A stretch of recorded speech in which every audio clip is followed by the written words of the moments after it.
Hi అండి. ఈరోజు నేను లంచ్‌కి గోంగూర పలావ్ చేశాను. ఇది నేను ఫస్ట్ టైమ్ ట్రై చేశాను. అయినా చాలా బాగా వచ్చింది. టమోటాస్, ఆనియన్స్, మిర్చి కట్ చేసుకున్నాను. గోంగూర బాగా వాష్ చేసి కట్ చేసి పెట్టుకున్నాను. స్టవ్ ఆన్ చేసుకొని ఆయిల్ ఆర్ బటర్ వేసుకున్నాను. అది హీట్ అయినాక బిర్యానీ మసాలాస్ వేశాను. ఆ తర్వాత నేను కట్ చేసి పెట్టిన ఆనియన్స్, మిర్చి వేసి అవి కూడా ఫ్రై అయినాక టమోటాస్ కూడా యాడ్ చేశాను.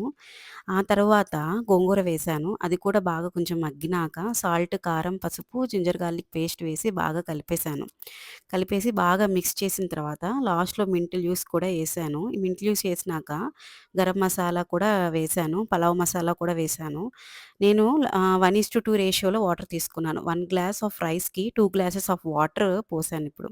అండ్ వాటర్ పోసినాక నేను లెమన్ జ్యూస్ కూడా వేశాను. ఇప్పుడు ఆ కంటైనర్ తీసుకెళ్ళి కరెంట్ కుక్కర్‌లో పెట్టాను. ఇది చాలా బాగా వచ్చింది. ట్రై చేయండి.